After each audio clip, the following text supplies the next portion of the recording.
Discover original के मुअज़्ज़ज़ नाज़रीन, अस्सलामु अलैकुम। प्यारे नाज़रीन, आप सुन रहे हैं मसीहा और मैं हूं असद। प्यारे नाज़रीन, इससे कबल आप मसीहा की 122 इक़्तात सुन चुके हैं। अब किस्त 123 मुलाहिज़ा फरमाए कि मुझे उसकी पुश्त पर दूसरी टांग चलाने का भी हादसाती सा ही मौका मिला और मैंने लम्हा ज़ाया के बगैर वो उसे पूरी कुव्वत से रसीद कर डाली। ये ज़रब सूदमंद साबित हुई। वो कई फुट आगे लुढ़कता चला गया। मैंने जिस्मो जान की सारी फुर्तियां मुजतमा करते हुए तेजी से लपक कर पिस्तौल उठा लिया और गैज़ो गज़ब तले उस पर 2-3 फायर चौक मारे। वो कर्मनाक चीख के साथ ठेर हो गया और मैं वहशत खून रंग अंदाज में पलटा। जिधर से मुझे तारिक की दर्दनाक चीख सुनाई दी थी, टार्च मैंने उठा ली थी और इसी जानिब रोशनी फेंकी तो लर्जा देने वाला मंजर मेरी आंखों के सामने था।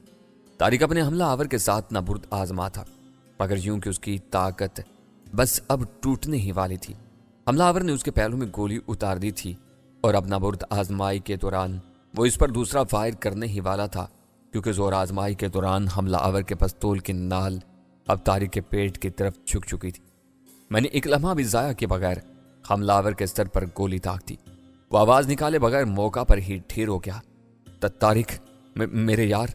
मैं जज्बात से लबरेज उसकी जानिब लपका, इसे संभाला दिया। उसका बायां पहलू लहू रंग हो रहा था।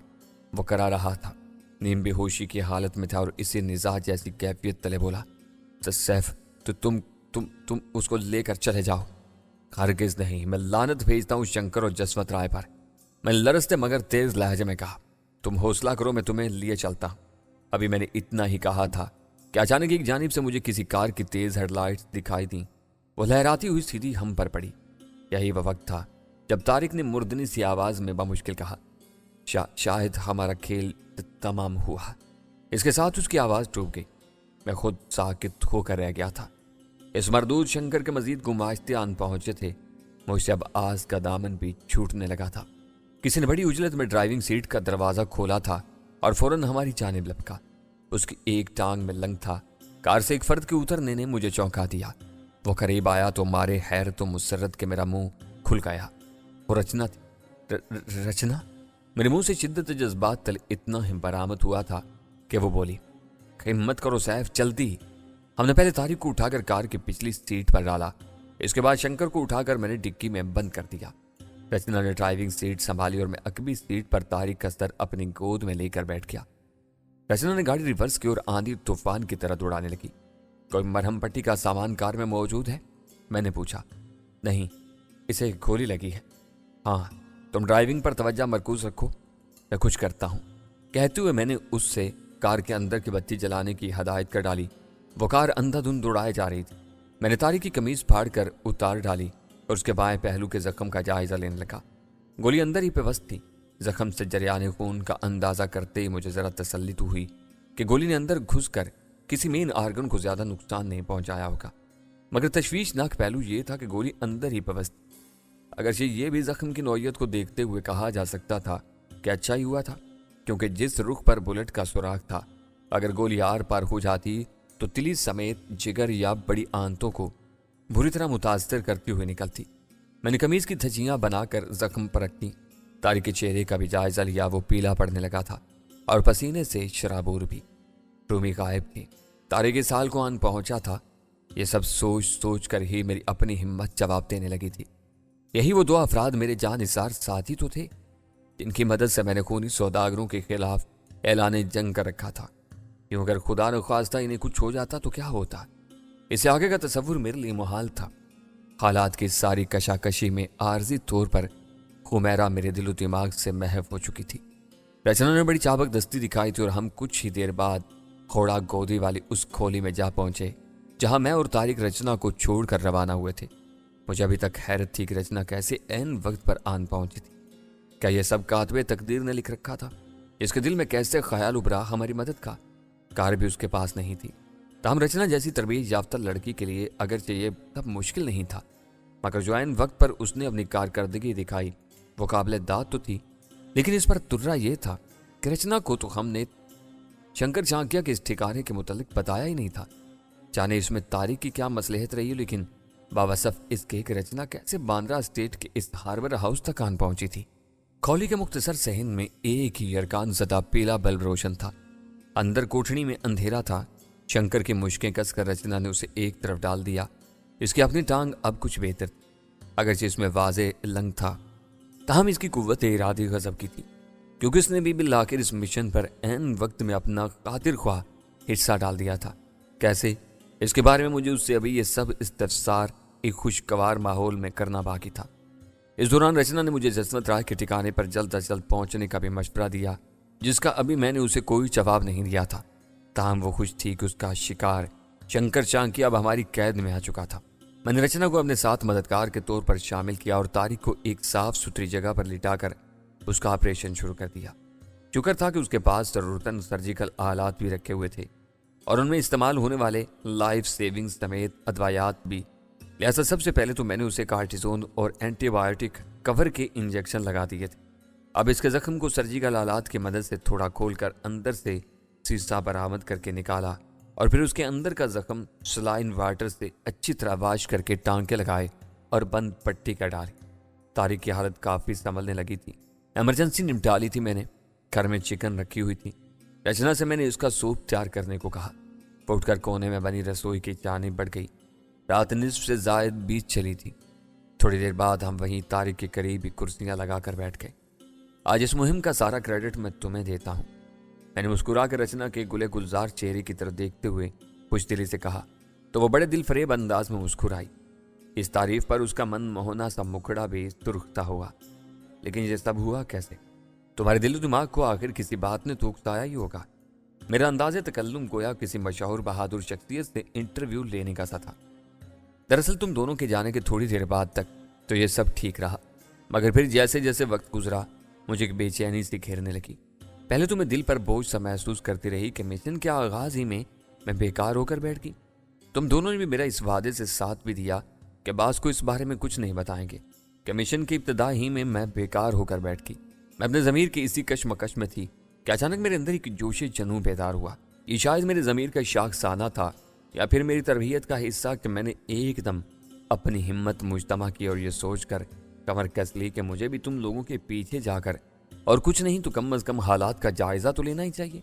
हाथ पर हाथ धरे बैठे रहने से मेरे दिलो दिमाग में हलचल सी मची हुई थी। सच मानो तो मेरी हरकत में आने की एक बड़ी वजह यही बेचैनी थी। अब मसला ये था कि मुझे मालूम ही नहीं था कि तुम दोनों ने शंकर के कौन से ठिकाने का रुख किया है। मैं चुंकाबाज से भी राब्ते में थी। इसके मेरी खुफिया ट्रांसमीटर पर कॉल आ गई और मैंने उसे यही बताया कि हम तीनों शंकर के मुंबई वाले ठिकाने की जानिब कूच कर चुके हैं।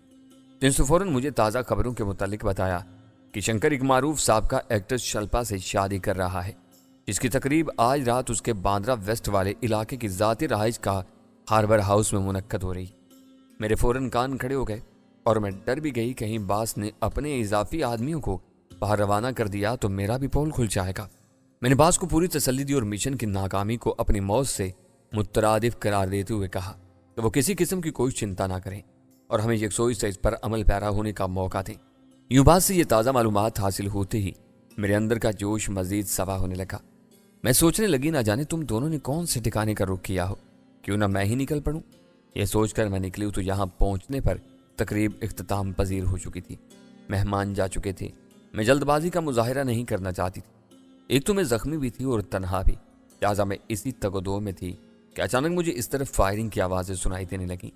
दिल खटका कि ये तुम दोनों के सिवा और कोई नहीं हो सकता। बाकी आगे के हालात से तुम आगाही हो। वो ये सारी सनसनीखेज रामलीला सुनाने के बाद खामोश हो गई और मैंने बेख्तियार एक गहरी हुमकारी भरी। तकदीर के यही पुरस्रार भेद होते हैं कि नीयत से सादिक हो तो राह से राह खुद ही मिलती चली जाती है और यूं मशीते इज़्ज़ी भी हरकत करती। हरकत में बरकत को शायद इन्हीं हालात की बिना पर कहा गया है। तकदीर ने कहां से कहां रास्ता मिलाया था। खुदा को हमारी कामयाबी और तारिक की जान बचाना मकसूद था। अब मेरा दिल गवाही दे रहा था कि रूमी भी जिंदा होगी। इसी वक्त खोली की महदूद फिजा में एक अजीब सी बारीक आवाज़ उभरी। मैं चौंका। रचना बोली, बास की कॉल है, अभी ड्रॉप कर दो। मैंने उसे हदायत। उसने फ़ौरन इस पर अमल किया, कहीं वो मुझसे नाराज़ ना हो जाए। रचना ने अपनी शर्ट के कॉलर के साथ छेड़छाड़ करने के बाद मुझसे होली से कहा, मिशन की कामयाबी का सुनने के बाद सब ठीक हो जाएगा। मैंने अजराहे तशबीह उससे कहा, यूं भी जरूरी नहीं कि तुम हर वक्त उसकी कॉल अटेंड करने की पोजीशन में रहो। उसका अंदाज खड़पेल बुड्ढे का सभी होगा। खड़पेल बुड्ढा? रचना ने उलझी हुई सवालिया निगाहों से मेरी तरफ देखा। मेरा मतलब था कि अक्लमंद बुड्ढा। मैंने जल्दी से बात बनाई। वो अजीब, दिलकश और खफकी के मिले जुले तासुरात से मेरी जानिब घूरते हुए मुस्कुरा दी। तो फिर कब चलना है बास की तरफ? लम्हा भर की खामोशी के बाद उसने सवाल किया। पहले शंकर की गोशुमाली करते हैं, रूमी के बारे में इससे पूछना है। रचना के मुंह से पुरसोच अंदाज में बरामद हुआ। फिर किसी ख्याल के तहत बोली, आखिर कब तक मैं बास की कॉल ड्रॉप करती रहूंगी, जबकि इस दौरान सुबह तक बास को ही नहीं बल्कि पूरे मुल्क में बात फैल चुकी होगी कि शंकर को एन शादी वाली रात, सुहाग रात मैंने तस्दीक की। एक ही बात, वो रूमी की तरह मेरे दरमियान में बोलने पर चिल्ला गई, आखिर तुम मुझे कॉल अटेंड करना ही पड़ेगी। इसकी बात भी माकूल थी। ताखिर जसवंत राय को हमारी तरफ से मशकूक कर सकती थी। मैंने असल मसला उसकी गोश्त गुजार करते हुए संजीदगी से कहा, देखो यहाँ मसला यह है कि हमें शंकर से पूछताछ करके अपने साथी रूमी के बारे में दरियाफ्त करना है। जब तक वो नहीं मिल जाती हमें शंकर को अपनी ही कस्टडी में रखना है। यही मेरे साथी तारिक का भी फैसला है, जो बिल्कुल दुरुस्त है। मैं अब समझी तुम्हारी बात, वो उलझ कर बोली। बास के तुम दोनों खैर खा और दोस्त हो, वो भला अपना मफाद हासिल कर लेने के बाद ये क्यों ना चाहेगा जो तुम दोनों चाहते हो।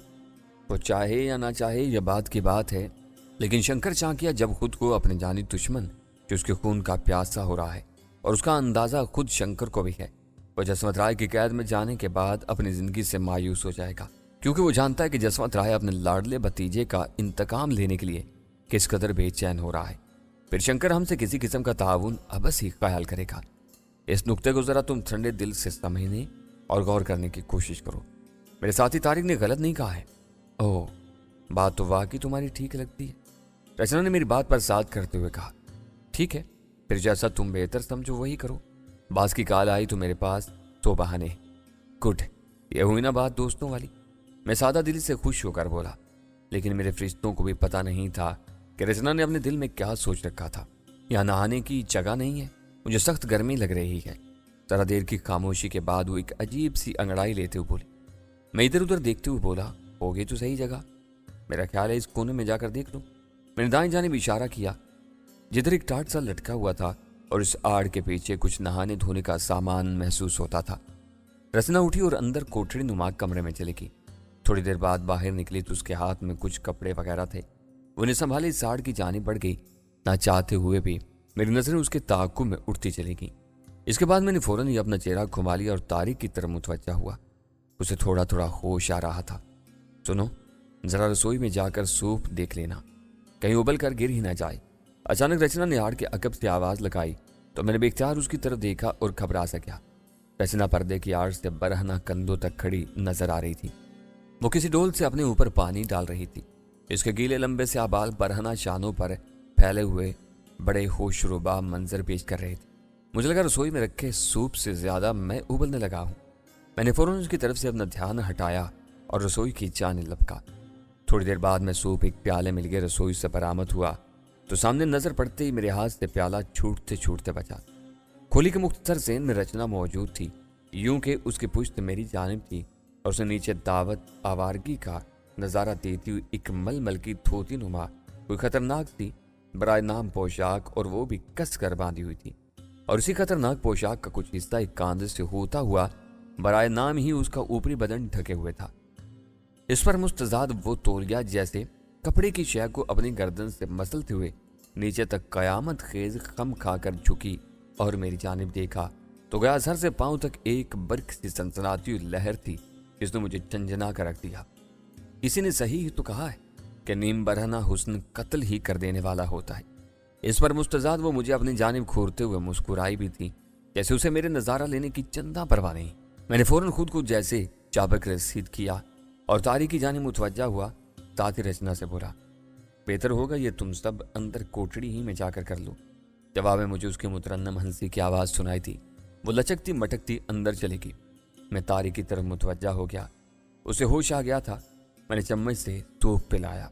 उसके चेहरे पर फैली जर्दी अब कुछ कम होने लगी थी। तो मुझे देखकर होले से मुस्कुराया भी था। कैसे हो दोस्त?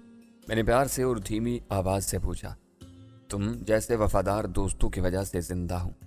उसी मुस्कुराहट तले होले से बोला, मेरा दिल मुसर्रत और फकर इनबसात से भर गया। नहीं, मेरे अल्लाह करीम का फजल हुआ है तुम पर, इसी ने तुम्हें नई जिंदगी अता की है, इसमें क्या शक है। जिंदगी और मौत बेशक मेरे उसी पाक परवरदिगार के इख्तियार में है। तुम्हें जिंदा देखकर मेरा दिल गवाही देने लगा है कि हमारी तीसरी साथी रूमी भी जिंदा होगी। मैंने कहा, इंशाअल्लाह। सूप पीते रहो, कुछ तो वानाई आ जाएगी। मैंने कहा। वो घूंट घूंट पीने लगा। मुझे गोली लगी थी। इसके बाद शायद मैं बेहोश होते होते अपने मद्दे मुकाबल का सामना करता रहा था, मगर बेबस था। बाद में तुमने उसे गोली कहते कहते उसकी सांस फूलने लगी। खांसी का हल्का सा ठुसका लगा। मैंने चम्मच पीछे कर लिया और बोला, आराम से, सब ठीक है। उसने आधा प्याला सूप पिया और सो गया। मैं उठा और अंदर कोठरी की जानिब झांका। रचना जैसे तैसे कपड़े बदल कर बाहर आ गई थी। तारिक को सोता और मेरे हाथ में प्याला देखकर बोली, तुम अंदर जाकर थोड़ा आराम कर लो, बहुत थक गए होगे, मैं इसे बाकी सूप पिला दूंगी जब उठा तो। कहते उसने प्याला मेरे हाथ से ले लिया और वहीं तारिक के करीब कुर्सी पर विराजमान हो गई। मेरी हालत वाकई ऐसी हो रही थी कि बिस्तर तो एक तरफ, कोई कोना खुदरा भी मिल जाता तो पड़ जाता सोने के लिए। मैं उसका शुक्रिया अदा करके अंदर आ गया। सोया तो दिन चढ़े ही मेरी आंख खुली। जागने के साथ ही अजीब बात हुई। जाने क्यों मेरे दिलो दिमाग को एक अजीब सा एहसास हुआ। एक नामालूम सी बेचैनी और खदशे दिल को खौलाने लगे। मैं यकदम उठकर बैठ गया और यही नहीं, बाहर को भी लपका। चैन में आते ही मैंने सुकून की सांस ली। तारिक आराम से सोया पड़ा था। उसके करीब ही सूप का खाली प्याला धरा पड़ा था। यकीनन रचना ने उसे रात किसी वक्त बाकी सूप भी पिला दिया था, लेकिन वो थी कहाँ। इस ख्याल ने फिर मुझे एक नामालूम सी बेचैनी में मुब्तला कर दिया। मैं सबसे पहले खोली के उस गोशे की तरफ लपका जहाँ मेरे ख्याल में रसन बस्ता हालत में शंकर चाकिया को मौजूद होना चाहिए था, मगर वो भी रचना समेत गायब था या गायब कर दिया गया था। मैं एकदम सन्नाटे में आ गया था। रचना का यरगमाली शंकर चाकिया समेत गायब का साफ मतलब था कि वह हमें हाथ दिखा गई थी। यूं तारिक और मेरे साथ गोया वही मामला हुआ था कि दुख झीलें, बीफ फाख्ता और कव्वे अंडे खाए। फिर भी एक तसल्ली की खातिर मैंने रचना को आवाजें दी और बाहर निकल कर भी उसे ढूंढा, लेकिन मुझे अंदाजा हो चुका था कि हमारे साथ बुरा हो चुका है। जान जोखम में डालने वाली मेहनत तारिक और मैंने की थी। रचना उसका क्रेडिट लेकर शिकार चपट कर ले जा चुकी थी। यूं अब मैं तस्वुर में रचना की कामयाबी से मामूर मुसर्रत अंगेज चेहरे को देख रहा था, जो अपने बास जसवंत राय से शाबाशी लेते हुए अपनी मरमरी पीठ ठुकवा रही थी और हम इधर अपना सर पीटने वाले थे। मैं तारिक की तरफ आया तो वो भी नींद से बेदार हो चुका था। सुबह खैर दोस्त, मैंने अपनी कैफियत छुपाते हुए मुस्कुरा कर उसे कहा। सुबह खैर, उसने भी होले से मुस्कुरा कर जवाब दिया। अब कैसा महसूस कर रहे हो? मैंने पूछा। बहुत बेहतर हूँ, तुम्हारा शुक्रिया। तुमने बर वक्त मेरा छोटा सा ऑपरेशन करके मेरी जिंदगी बचा ली। तुमने तो दोस्ती और अपनी डॉक्टरी का हक अदा कर दिया, वह ममनून लहजे में बोला। लेकिन रचना मुझसे ज्यादा एक बड़ा ऑपरेशन कर चुकी है, मैंने पूरी तसल्ली से उसे बताया। उसके चेहरे पर उलझन के आसार उभर आए और वो उसी लहजे में मुस्तफसर हुआ। क्या मतलब? वो हमारी रात भर और दिन चढ़े तक की गहरी नींद से फायदा उठाकर यरगमाली शंकर चाकिया को अपने साथ ले जा चुकी है, और यह बात यकीनी है कि अब जसवंत राय के सामने हमारी बुराइयां और अपनी बहादुरी के कारनामे बढ़ा चढ़ाकर बयान करके अपने इनामात की तादाद भी बढ़वा रही होगी। यार सैफ, क्या होल फुल बके जा रहे हो? तुम्हारा दिमाग चल गया? वो चिल्ला कर बोला। हमारा बैठे बिठाए इतना बड़ा नुकसान हो गया और तुम्हें मजाक सूझ रहा है? या मजाक नहीं है, जिंदा दिली है मेरे दोस्त। मैं मुदब्बिराना लहजे में बोला। भला अब लकीर पीटने से क्या फायदा? सांप तो अपना काम करके जा चुकी। तौबा है यार। उसने सर झटका। फिर जैसे उसे उधार उतारने का मौका हाथ आया, मुझे घूर कर बोला, ये सब तुम्हारा ही किया कराया है। तुम ही उसे साथ लाए थे, तुम्हारी साथी थी वो। तुम शायद भूल गए थे कि वो रूमी नहीं है।